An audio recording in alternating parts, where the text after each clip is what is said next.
ஆன்மீக நண்பர்கள் அனைவருக்கும் என்னுடைய ஆத்ம வணக்கம். என் பெயர் ஜெங்கால். நான் ஒரு தியான பயிற்சியாளர் மற்றும் ஆன்மீக அறிவியல் ஆசிரியர்.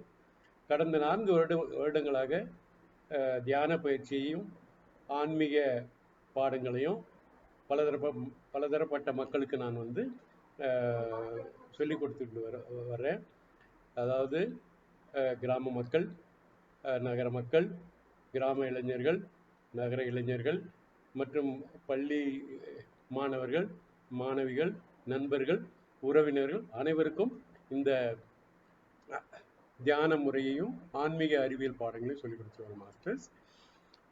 இந்த காணொலியில் நான் என்ன சொல்லணும்னு ஆசைப்படுறேன்னு கேட்டிங்கன்னா, அதாவது இந்த தியான பயிற்சி, அதாவது இந்த தியானம், அதாவது இந்த தியான பேர் என்ன, அதை கண்டுபிடிச்சது யாரு, அது எப்படி பண்ணுறது, அதே மாதிரி அதில் என்னென்ன மாதிரியான நடைமுறைகள் இருக்குது, என்ன மாதிரியான பலன்கள் இருக்குது, என்ன ஒரு புரிதலை நம்மளுக்குள்ள ஏற்படுத்துறதுக்காக தான் இந்த காணொலி மூலமாக நான்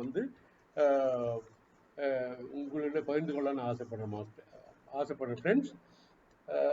அதாவது இந்த ஆனாபானா சதின்றது ஒரு பாலி மொழி.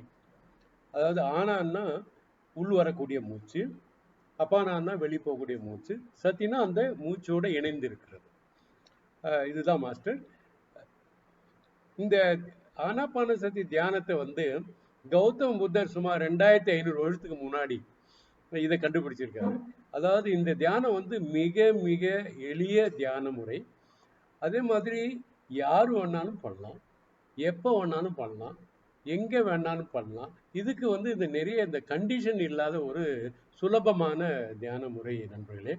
அதனால இந்த தியான முறையை இந்த உலகத்து மக்களுக்கு, இந்திய மக்களுக்கு, மற்ற எல்லா நாட்டு மக்களுக்கும் ரொம்ப மிகப்பெரிய அளவில் நம்ம மிகப்பெரிய ஆன்மீக ஆசான்கள் இதை பரப்பிட்டு இருந்தாங்க.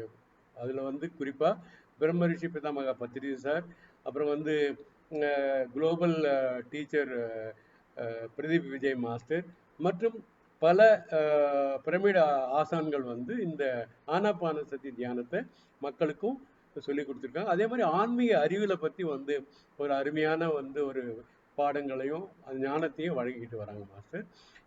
எனக்கு இந்த தியானத்தை சொல்லி கொடுக்கக்கூடிய ஒரு வாய்ப்பு, அதே மாதிரி ஆன்மீக அறிவியலை பகிர்ந்து கொள்ளக்கூடிய வாய்ப்பு ஏற்படுத்தி கொடுத்த இந்த இறைவனுக்கும் பிரபஞ்சத்திற்கும் மற்றும் மற்ற மாஸ்டர்களுக்கும் என்னுடைய நன்றியை தெரிவித்துக் கொள்கிறேன் மாஸ்டர். ரொம்ப இப்போ நான் என்ன நம்ம இந்த தியானத்தை பற்றி தெரிஞ்சுக்கலான்னா, இந்த தியானம் எப்படி செய்யறது அப்படிங்கிறத பற்றி ஒரு புரிதல் வேணும். அது ரொம்ப ரொம்ப முக்கியம். அதாவது எப்படி உட்காரணும் அப்படிங்கிறத பற்றி முதல்ல பார்க்கலாம். அமர்தல், அதாவது அமர்தலை பற்றி பதஞ்சலி யோகி என்ன சொல்றாருன்னா, சுகஸ்திர ஆசனம். சுகஸ்திர ஆசனம்னா எப்படி அது சுகமான ஒரு ஆசனத்தில் நம்ம ஆசனத்தில் நம்ம உட்காரணும். அதில் 2-3 முறையை நம்ம கேட்கணும். அதாவது நம்ம கீழே உட்காரலாம், அதாவது சமணக்கால் போட்டுக்கிட்டு கைவிரலை இப்படி கோத்துட்டு கண்ணை மூடிக்கிட்டு அமைதியாக சுலபமாக ரிலாக்ஸாக உட்காரலாம். அது ஒரு முறை. இன்னொன்று இப்போ என்னால் கீழே உட்கார முடியல, அப்புறம் சோஃபா மேலே உட்காரலாம். சோஃபா மேலே உட்காரும்போது காலை என்ன பண்ணலாம், கீழே தொங்க போட்டுட்டு பாதத்து மேலே பாதம் போட்டுட்டு கை விரலை கோத்துட்டு எங்கேயும் கண்ணை மூடிட்டு சுகஸ்திரமாக, அதாவது ஆடாமல் அதை ஸ்திரமாக உட்காந்துக்கலாம். அது ஒரு முறை. அது அதே மாதிரி சேர்லேயும் அதே மாதிரி உட்காரலாம். அப்புறம் சில பேருக்கு காலை மடக்கி சமணக்கால் போட முடியல, இல்லைன்னா காலை கீழே தொங்க போட முடியலன்னா அவங்க என்ன பண்ணலாம், கீழே உட்காந்துட்டு காலை கால் மேல் கால் போட்டுட்டு அதே மாதிரி சுகத்தில் சுகமாக சார்ந்துக்கிட்டு கண்ணை மூடிக்கிட்டு இந்த தியான முறையை பண்ணலாம். இது உட்கார்றது எப்படி, அதே மாதிரி எவ்வளோ நேரம் பண்ணணும்னு சில பேர் கேட்பாங்க. அதாவது எப்படி இந்த தியானம் ஒவ்வொருத்தருடைய வயசுக்கு தகுந்த அளவு. அதாவது ஒருத்தருக்கு 10 வயசுனா 10 நிமிஷம், ஒருத்தருக்கு 30 வயசுனா 30 நிமிஷம், 50 வயசுனா 50 நிமிஷம், 60 வயசுனா 60 நிமிஷம் குறைந்த அளவு பண்ணணும் அப்படிங்கிறது ஒரு முறை. சில பேரால் வந்து ஆரம்பத்திலே வந்து எல்லாராலையும் பண்ண முடியாது. அதை வந்து நம்ம கொஞ்சம் கொஞ்சமாக நம்முடைய அந்த சக்தியை வந்து உயர்த்துறதுக்கு என்ன பண்ணணும்னா, முதல்ல வந்து ஒரு 10 நிமிஷம், 15, 20 நிமிஷம், 30 நிமிஷம் அப்படியே கொஞ்சம் கொஞ்சம் கொஞ்சமாக நம்ம வந்து நம்முடைய சக்தியை வளர்த்துட்டோம்னா, நம்ம ஒரு ஒரு தொடர்ந்து முதல்ல வந்து 41 நாள் வந்து பண்ணணும். 41 நாள் பண்ணும்போது என்ன ஆகும்னா, நமக்கு வந்து அந்த ஒரு பழகி போயிடும். நம்முடைய சக்தி வளர ஆரம்பிக்கும். இதுதான் வந்து இந்த தியானத்தில் வந்து உட்காரக்கூடிய முறை. அதே மாதிரி எவ்வளோ நேரம் பண்ணலாம் அப்படின்னு சொல்லிட்டு. இது வந்து உட்கார்றத பற்றி. அடுத்தது வந்து 2வது வந்து முறை என்னன்னா, மூச்சின் மேல் கவனம். அதாவது தியானத்தில் உட்காந்துட்டு என்ன பண்ணணும்னோ அப்படின்னு கேட்டிங்கன்னா, மூச்சு மூச்சின் மேல் கவனம், உள்ள வரக்கூடிய மூச்சின் மேல் கவனம், அதே மாதிரி வெளியே போகக்கூடிய மூச்சின் மேல் கவனத்தை நம்ம வந்து வைக்கணும். அப்படி மூச்சின் மேல் கவனத்தை வரும்போது என்ன நடக்கும்னா, நம்ம வந்து ஒரு எண்ணமற்ற நிலைக்கு நம்ம போவோம். ஏன்னா எதையுமே ஒரு தடவை ஒரு விஷயத்தை தான் நம்ம வந்து கவனிக்க முடியும். கவனிக்க நம்ம எண்ணமற்ற நிலைக்கு போகணும். அது எண்ணமற்ற நிலைங்கன்னா, அதாவது மனசு வந்து வெற்றிடமாகிறது, மைண்டு வந்து எம்டி ஆகுது அப்படின்னு சொல்லுவாங்க. அப்படி மைண்டு எம்டி ஆகும்போது என்ன ஆகுதுன்னு கேட்டிங்கன்னா, மேலே உள்ள உச்சந்தலையில், அதாவது பிரம்மரந்தத்து வழியா நமக்கு வந்து விஷ்வ சக்தி, அதாவது காஸ்மிக் எனர்ஜி வந்து உள்ள வர ஆரம்பிக்கும்.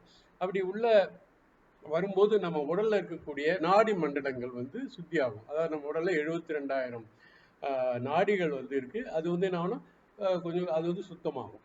அப்படி சுத்தமாகும் போது நமக்கு வந்து நல்ல அது வந்து நிறைய பலன்களை வந்து நமக்கு கொடுக்கும். அப்படிங்கிறது வந்து இது வந்து நம்ம இந்த முறை, அதாவது சுகஸ்திர அமர்ந்துக்கணும், மூச்சின் மேல் கவனம் வைக்கணும்.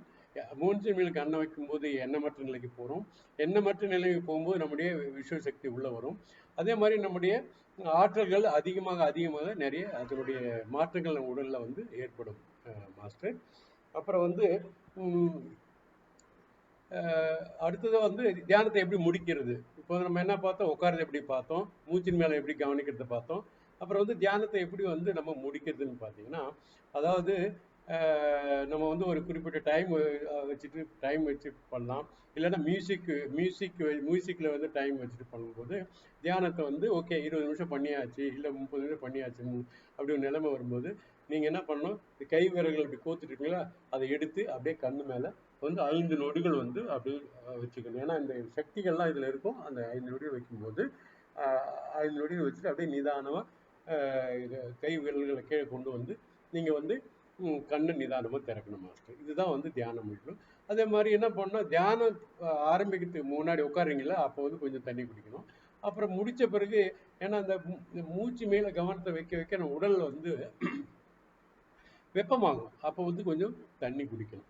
இது வந்து தியானத்தை எப்படி நம்ம வந்து முடிக்கிறது அப்படின்னு சொல்லுவாங்க. அடுத்தது வந்து பொதுவாக வந்து என்னன்னு கேட்டிங்கன்னா, தியானத்தில் வந்து யாரை கேட்டாங்கன்னா என்ன தியானத்தில் என்ன நிலைகள் இருக்குது, பொதுவாக வந்து 3 நிலைகள் இருக்குது. ஒன்று என்னன்னு கேட்டிங்கன்னா, முதல்ல வந்து சுவாசத்தை கவனிக்கிறது.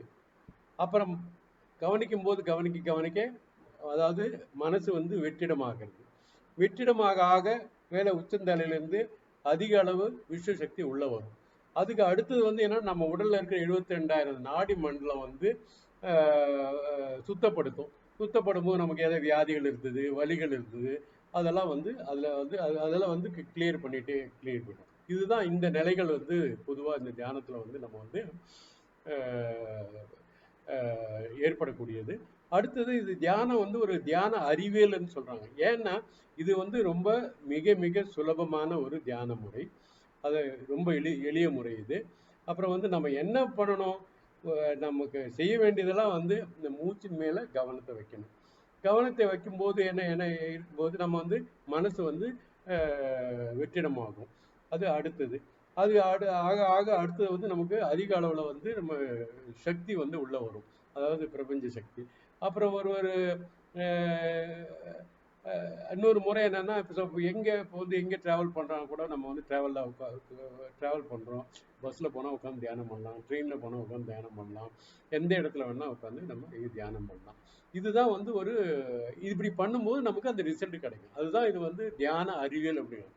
ஒன்று செய்கிறோம், அது வந்து நமக்கு ஒரு ரிசல்ட் கிடைக்குது.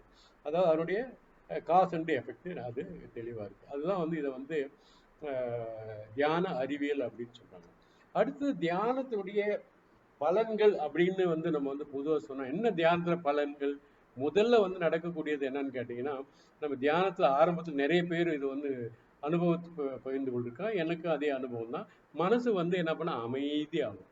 அதாவது சஞ்சல மனசு வந்து சாந்த மனசு ஆகும். இது வந்து முதல்ல கிடைக்கக்கூடிய ஒரு பெனிஃபிட். நிறைய வந்து எண்ணங்கள் வந்து ஓடிக்கிட்டே இருக்கும். இது பண்ணணும் அது பண்ணணும் அப்படின்னு சொல்லிட்டு அந்த எண்ணங்கள் எல்லாம் என்ன ஆகும், குறைஞ்சி மனசு வந்து சாந்தமாகும். அது வந்து முதல். அடுத்தது உடல். சில பேருக்கு வந்து உடல்ல வந்து நிறைய உபாதைகள், அதாவது வியாதிகள் வலிகள்லாம் இருக்கும். அதெல்லாம் என்ன பண்ணும், இந்த தியானம் பண்ண பண்ண கிட்டத்தட்ட 41 நாள்ல நிறைய பேர் வந்து நிறைய அனுபவங்களை பகிர்ந்துருக்காங்க. சில பேருக்கு தலைவலி இருக்கும், தலைவலி போயிடும். சில பேர் முதுகு வலி இருக்கும், முதுகு வலி போயிடும். சில பேர் தூக்கமே வராது. அப்ப என்ன பண்ணுவாங்க, எனக்கு நல்லா இந்த தியானம் பண்ண தூக்கம் வருது அப்படின்னு சொல்லிட்டு சொல்லுவாங்க. அதே மாதிரி உடல் உபாதைகள் எல்லாம் வந்து குறைய ஆரம்பிக்கும். சில பேர் கூடிய சீக்கிரத்துல வந்து கூட வந்து தியானம் ரெகுலரா பண்ண பண்ண அது வந்து அந்த உடல் வந்து நல்ல ஒரு ஆரோக்கியமான உடல் அவங்களுக்கு கிடைக்கும். அடுத்தது என்னன்னா புத்தி, புத்தி சக்தி. அதாவது நம்ம நம்ம வாழ்க்கைக்கு மிகவும் தேவையானது புத்தி கூர்மை. புத்தி சக்தி அதிகமாக அதிகமாக நம்ம எந்த ஒரு விஷயத்தையும் வந்து அழகா தெளிவா, அதாவது நம்ம வந்து செய்யலாம். அதுக்கு வந்து இந்த புத்தி கூர்மையை கொடுக்கும், புத்தி சக்தியை கொடுக்கும். புத்தி சக்தியும் போது எது செய்யணும் எது செய்யக்கூடாது, எந்த முடிவு எடுக்கணும் எந்த முடிவு எடுக்கக்கூடாது, இந்த மாதிரியான ஒரு நிலையை வந்து இந்த தியானம் வந்து நமக்கு கொடுக்கும். அது வந்து புத்தி சக்தி. அதுக்கு அடுத்தது வந்து நம்முடைய பிராண சக்தி. அதாவது நம்ம வாழ்க்கைக்கு இந்த பிராண சக்திங்கிறது ரொம்ப ரொம்ப முக்கியம். இந்த தியானத்து மூலமா நம்முடைய உள்ள பிராண சக்தி அதிகம் ஆகும்போது நம்மளுடைய, அதாவது டயர்டு இல்லாம வேலை செய்யலாம். அதே மாதிரி வந்து தெளிவா இருக்கும், வேகமா வேலை செய்யலாம். எந்த ஒரு வேலையும் வந்து துரிதமா முடித்து கொடுக்கக்கூடிய நிலையெல்லாம் வந்து இது உருவாகும். அதுதான் வந்து அடுத்த நிலை வந்து நம்முடைய என்ன பிராண சக்தி. அது அப்புறம் வந்து ஆன்மனுடைய வளர்ச்சியை வந்து இந்த தியானம் வந்து நமக்கு கொடுக்கும். அது இல்லாம என்னன்னு கேட்டீங்கன்னா, நம்ம உறவு முறைகள் கொஞ்சம் வந்து நிறைய மாற்றங்கள் ஏற்படும். சில பேர் கோபமா இருப்பாங்க, சண்டை போட்டுக்குவாங்க. அப்புறம் வந்து அமைதியான ஒரு நிலையை வந்து நமக்கு இது வந்து உருவாக்கி கொடுக்கும். அது வந்து இந்த தியானத்துல வந்து அதே மாதிரி ஒருத்தர் புரிஞ்சிக்கக்கூடிய தன்மைகள் அதிகமாகும். குறிப்பா மாணவர்கள் மாணவிகள் இவங்கெல்லாம் வந்து இந்த தியானத்தை அதிகமா பண்ண பண்ண அவங்களுடைய ஞாபக சக்தி அதிகமாகும். அப்புறம் வந்து அவங்க படிப்பு நல்லா படிப்பாங்க. அப்புறம் வந்து எல்லா செயல்பாடுகளிலையும் வந்து ரொம்ப அருமையா வந்து அவங்க ஈடுபடுவாங்க. அதே மாதிரி நல்ல ஒரு ஸ்டூடெண்ட்டா, நல்ல ஒரு மாணாக்கரா மாணவியரா வந்து அவங்க வந்து ஸ்கூல்லையும் அப்புறம் வெளி உலகத்தையும் ஒரு நல்ல ஒரு பிரஜைகளா வந்து விளங்கக்கூடிய ஒரு வாய்ப்பு வந்து இந்த தியானத்தை வந்து அவங்களுக்கு ஏற்படுத்தி கொடுக்கும். அதனால இந்த தியானம் வந்து எல்லாருக்கும் வந்து ரொம்ப முக்கியம். அதே மாதிரி வாழ்க்கையில் நமக்கு என்ன வேணும்னா ஒரு நிம்மதி, ஒரு சந்தோஷம், இது எல்லாமே இந்த தியானம் பண்ண பண்ண நமக்கு அதெல்லாம் கிடைக்கும். அப்படின்னு சொல்லிட்டு இந்த தியானத்தை நீங்க ஒவ்வொருத்தரும் இதை நீங்க முயற்சி பண்ணி பாருங்க. அதாவது எப்படி உட்காருறது எல்லாம் தெளிய சொல்லியாச்சு. முயற்சி பண்ணி பாருங்க. தியானம் டெய்லி விடாம பண்ணுங்க. முதல்ல ஒரு 41 நாள் வந்து ஒரு எக்ஸ்பெரிமெண்ட் பண்ணு. அதாவது எக்ஸ்பெரிமெண்ட் பண்ணணும். எக்ஸ்பெரிமெண்ட் பண்ணாதான் அந்த வந்து என்ன ஆகும், அதுல என்ன நடக்குதுன்னு தெரியும். தெரிஞ்சாதான் நம்மளுக்கு வந்து ஓ இந்த தியானத்தை இவ்வளவு இருக்கு அப்படின்னு உங்களுக்கே தெரியும். இது இவ்வளவுதான். ரொம்ப ரொம்ப சுலபமான ஒரு இது. அதனால தொடர்ந்து இந்த தியானத்தை நீங்க பண்ணுங்க, விடாம பண்ணுங்க, அந்த பயனை அடைங்க. இந்த ஒரு தியான முறை எப்படி பண்றது, இதை பத்தி சொல்ல வாய்ப்பு கொடுத்த உங்கள் அனைவருக்கும் என்னுடைய ஆன்ம வணக்கம். நன்றி நன்றி நன்றி நன்றி.